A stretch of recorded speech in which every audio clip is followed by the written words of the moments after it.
Hey guys, so for this video I'll be reviewing Girls' Generation's Japanese full-length albums. I will not include their album The Best, which is a compilation of their hits.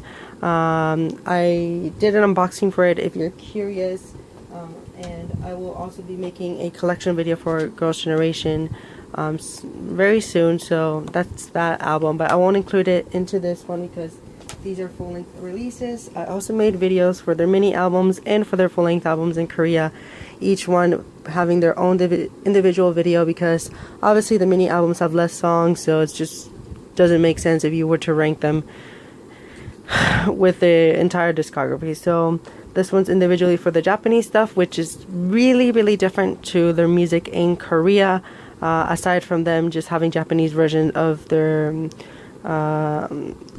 singles that they have in Korea, which like Genie, G, The Boys, etc. So let's get started. So the first album that they have is Girls' Generation, and this is actually a repackaged album. I have the regular edition, but I included this because this is like the most updated version of it. And this one is a kind of like a greatest hits album and a good way to start a Japanese first full-length album. I think every Korean group or solo artist should definitely do this when they debut in Japan, because I know it can be really annoying when they do just Japanese versions of the Korean songs, but I like it when they do it when they start out, because that makes people are more familiar with those songs, and then later on they can do original Japanese stuff, which is what Girls' Generation did when they promoted in Japan. And half of this album is previously released songs, and the other half is original Japanese songs. So for this one, they promoted, for the repackage, they had Time Machine and The Boys Japanese version as the promotional tracks for it, but kind of just going through the track list, this one's just packed with hit songs. So it has 15 songs. You got The Boys, The Great Escape, Bad Girl, The Great Escape, it's remixed in this one. In this edition, Time Machine, Mr. Taxi, Genie, G, I'm in Love with a Hero, Hoot, Let It Rain, Beautiful Stranger, You-A-Holic, Run Devil Run, Born to Be a Lady, and Mr. Taxi, remixed by Steve Aoki. And then you get 2 music videos. But this one is fantastically done. But I would say out of like the 3, this one's kind of all over the place because of the songs that they released previously. So they were Korean singles, so it's like a mismatch of things, because you get G and Genie are completely different, and then Mr. Taxi is different as well, and then Time Machine, which was another single, is different than the other songs, and then Run Devil Run, same thing. So that's what I mean by that. And then the other half of this album is divided into electronic pop songs, which are I'm in Love with a Hero, and You-A-Holic, and Bad Girl and The Great Escape, and then they slow it down with Let It Rain, Beautiful Stranger, and Born to Be a Lady. So I really recommend the songs that they didn't promote, like the song Let It Rain and Beautiful Stranger are really good. In my opinion, those deserve music videos. So really good album overall. It's packed with hits. Then they released their second full-length album, Girls in Peace. This also has some previously released songs, and this one's a lot more cohesive compared to this one. This one's not all over the place, because this album is really dance based, and then you do get like a couple of songs that are slowed down, but kind of just going over the track list. Let me pull up the track list so I don't have to open this, because this packaging has so many stuff. So for this album, there's no like repackage or anything. But the singles for it are Flower Power, Oh, All My Love Is For You, and Paparazzi. So as you can see, like, most of this album is really danced and electronic. There's like barely any ballads in here, which I do like Girls' Generation ballads, and especially their Japanese stuff. But this one is just a party album. Like, I can listen to this one like on repeat. It's just really, really good. I recommend. It just starts off really well. Like, just Flower Power, Animal, I'm a Diamond, Reflection, Stay Ghost kind of slows it down. T.O.P., Boomerang, O are a beat. They slow it down with All My Love Is For You. Paparazzi, Girls in Peace are a beat, and Not Alone is like in between a ballad and kind of more upbeat. But really, really, really good album. In my opinion, out of all these three, this one's my favorite. I really, really recommend listening to the song Reflection, I'm a Diamond, and Animal, because those could have been singles. It's just unfortunate they don't have music videos, but whenever they perform them live, speechless. I'm left in awe. The concept is kind of strange, but of the album, but really, really, really, really enjoy this one. And I'm glad that they didn't include O in this album, because it fits well with the other songs in here. Because O, it's a very cute song on itself with the concept, but it's a really electronic pop song. So yeah, recommend listening to this one. Then last but not least, their third full-length album, Love and Peace.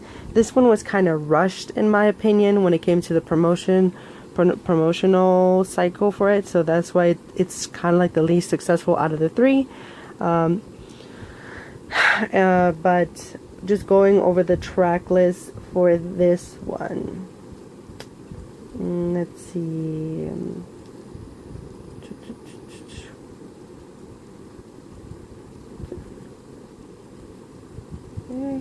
Love and Peace. Let's see. Okay.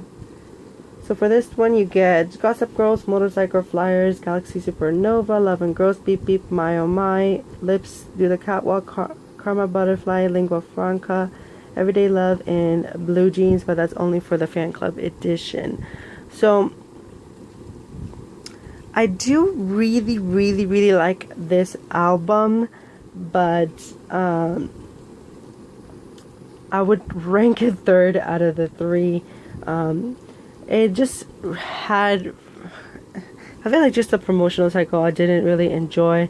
But out of the songs in here, I recommend listening to Flyers, Karma Butterfly, and Everyday Love. I recommend Motorcycle Flyers, Karma Butterfly, and Everyday Love. Those are my favorite songs in here.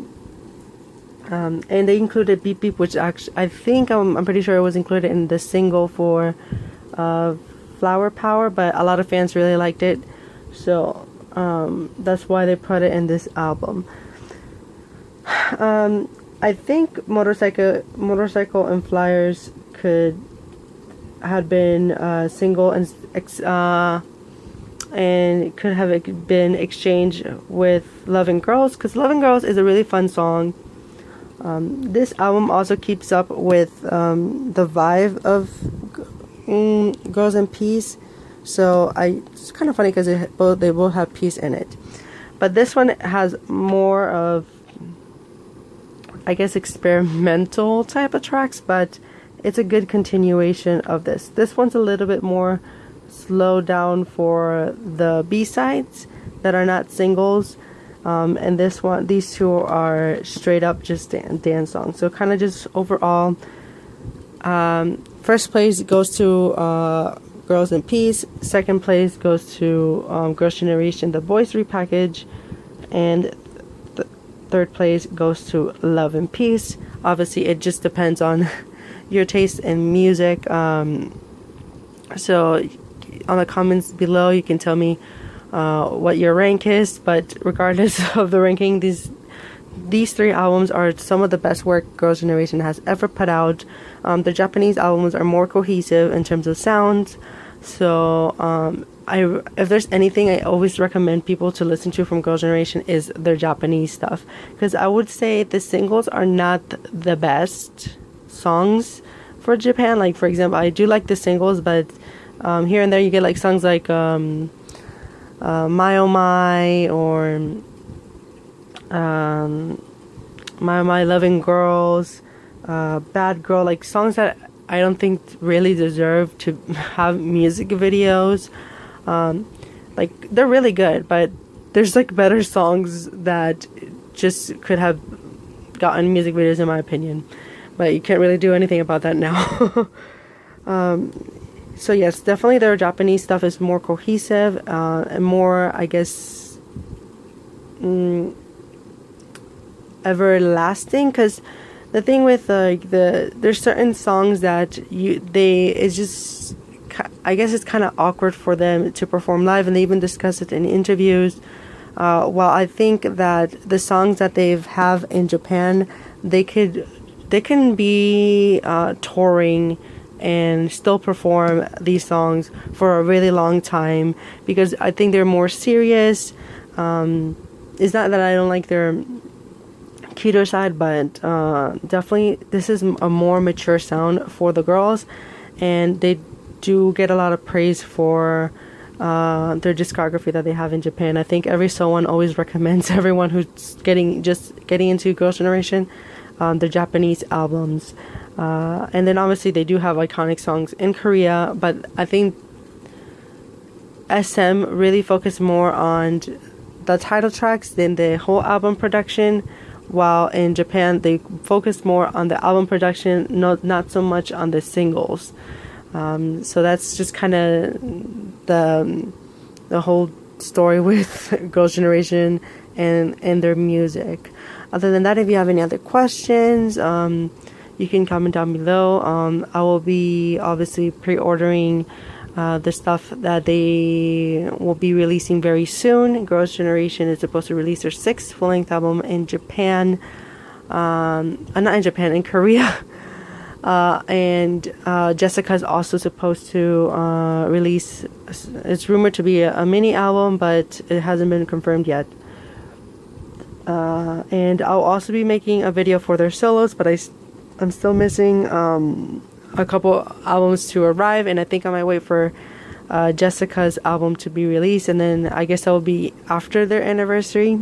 So I'll be ranking their solo albums that they've released. So obviously Sohyun, Tiffany, Jessica, and Taeyeon. So yes,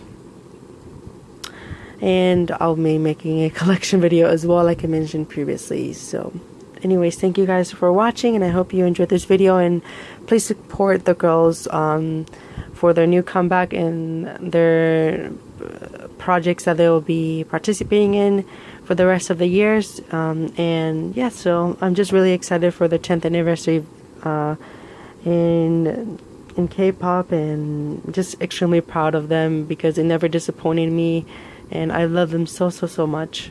So yes, thank you guys for watching. Bye.